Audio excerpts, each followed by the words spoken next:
Impact Wrestling. So what is interesting to look back on is the amount of WWE Superstars, Legends and Hall of Famers that have appeared for Impact Wrestling over the years. What's even more interesting though is to look at which of these WWE Superstars, Hall of Famers and Legends actually had their final match inside of an Impact Wrestling ring as opposed to a WWE or WCW ring. So that's what we're going to look at today. We're going to look at 5 WWE Superstars, Hall of Famers or Legends that had their final match inside of an Impact Wrestling ring. So let's start off with the first name, none other than the ninth wonder of the world herself, Chyna. Now Chyna, of course, is one of the greatest WWE superstars in the history of the company. She started off in WWE as a bodyguard for Triple H and Shawn Michaels, eventually became the bodyguard for D-Generation X, and then she started facing men in matches, was frequently on the winning side. She was the first ever female entrant into the Royal Rumble match in 1999.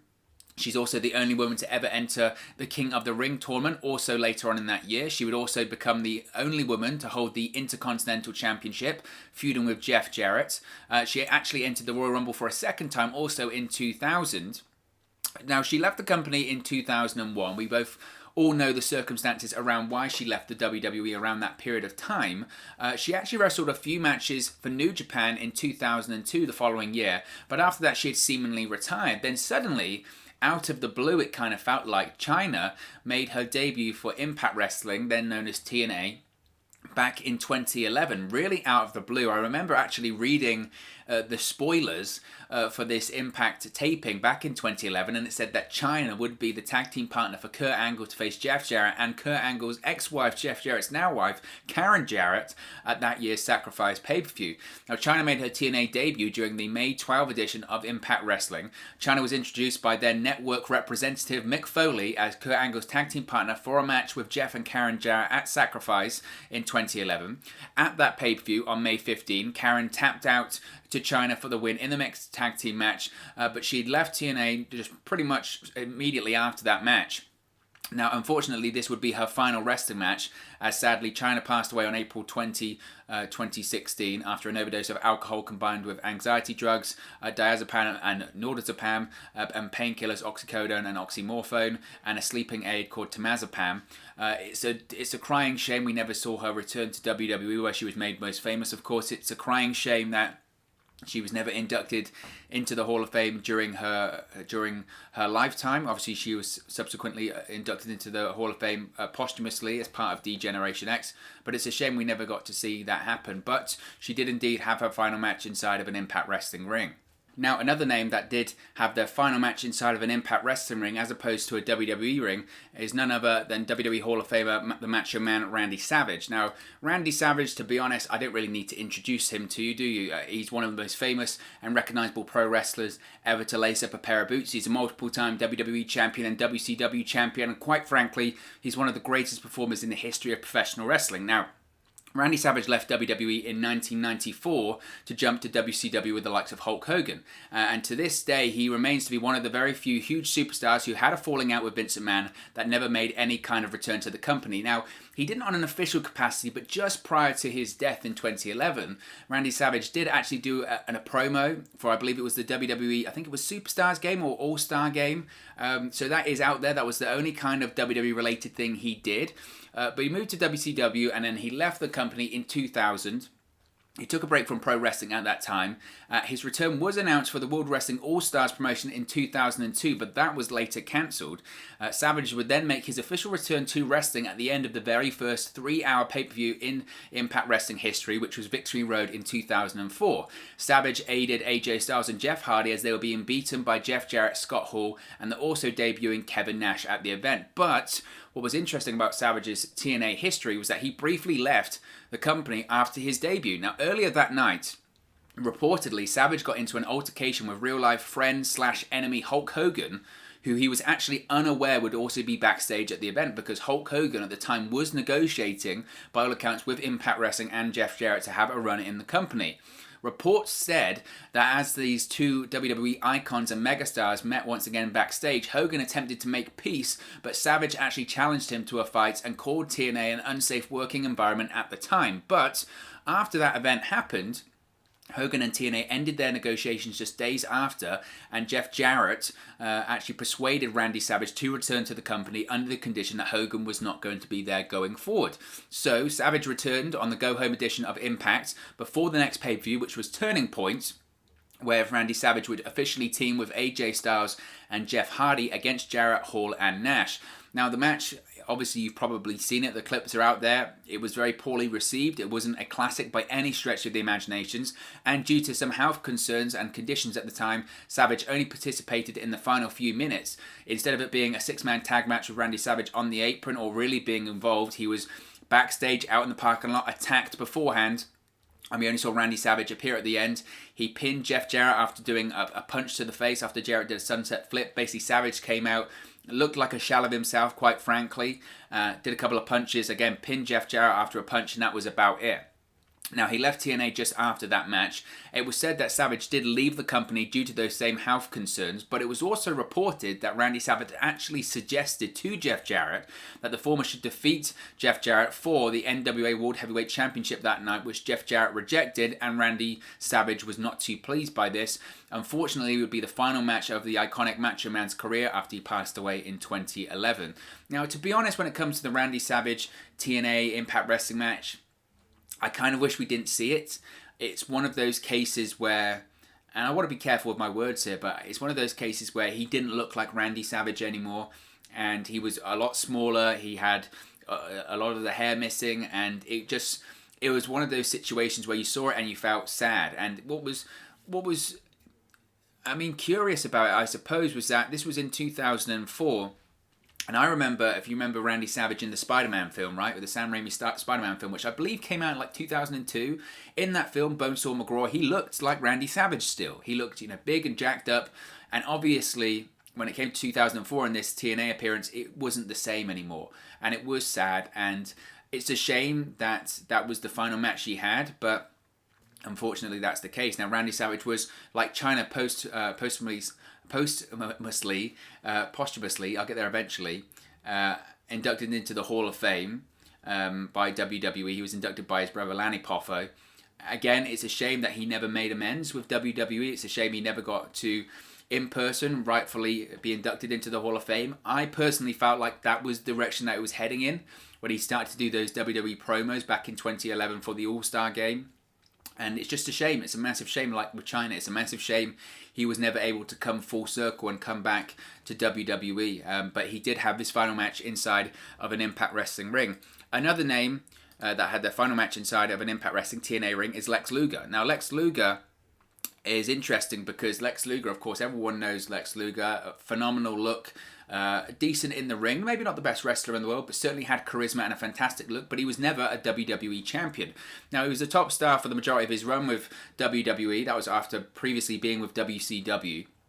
He won, or co-won, shall we say, the 1994 Royal Rumble with Bret Hart. He challenged for the WWE Championship at major pay-per-views such as SummerSlam and WrestleMania 10. But after that, and after his push kind of failed with the whole Lex Express tour bus and all of that kind of historic stuff that maybe Vince McMahon wanted him to be the next Hulk Hogan, but Lex Luger couldn't pull it off. He slowly went down the ladder, and eventually he made his memorable return to WCW at the beginning of the Monday Night War in 1995, arriving on the debut edition of Nitro in the Mall of America.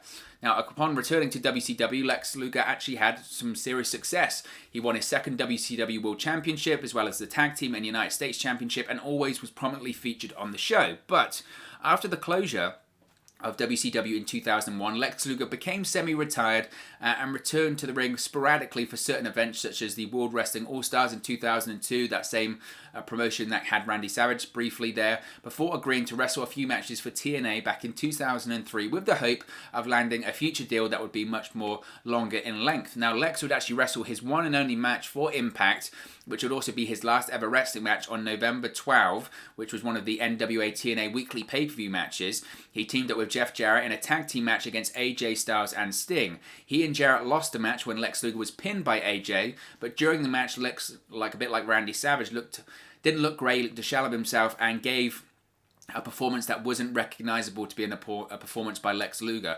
So unfortunately, that was his final match. It was so bad, some say, that TNA actually cancelled his future unconfirmed planned matches. He did return to the company in February 2004, attacking AJ Styles and putting him through a table with plans for a match between the two, but unfortunately, the match never happened and Lex never wrestled again.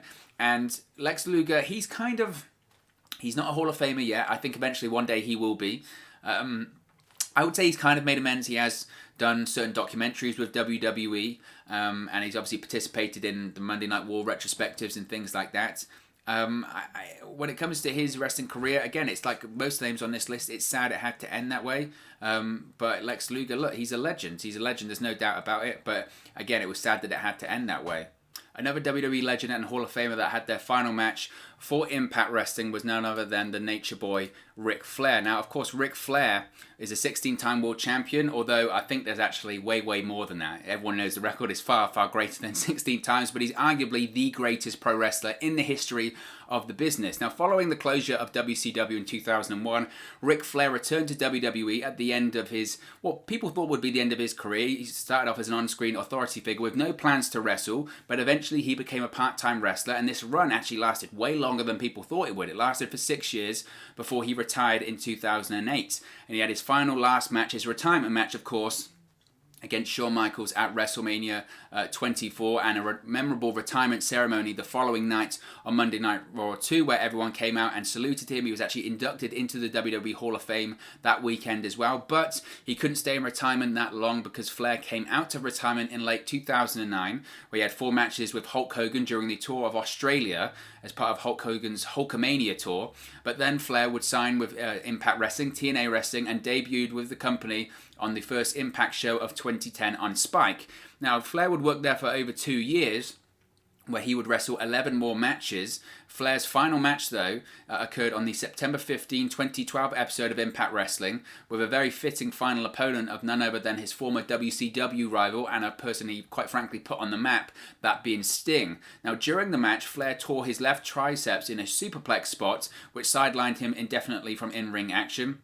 Flair officially announced he retired again in late 2012. He cited the heart attack of Jerry Lawler on Monday Night Raw as the reason why he decided to stop getting in the ring. Now, Flair since then has kind of not competed in an official match. He's taken a lot of bumps even then after his retirement, but his final match indeed was in Impact Wrestling against Sting in 2012. Now, when it comes to those final matches in Impact Wrestling and TNA, Flair will be totally honest. He signed with TNA and Impact Wrestling for the money. He needed the money. Flair's been divorced is it 5 times, 6 times, something crazy like that, and he was struggling financially at that time, and he needed the money. That's why he signed with Impact Wrestling. That's why he came out of retirement several times, because he needed the money, quite frankly. And that run in Impact, look, his run as a manager for AJ Styles and Fortune, I thought was fun. I didn't think that was bad. Every time he wrestled, though, it was too much. It wasn't needed.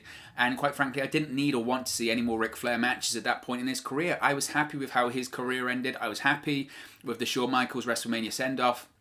And by the time it came to have that final match against Sting on Impact Wrestling, I believe the stipulation was that if Sting won, he could have a match against Hulk Hogan. We'll touch on that in a second.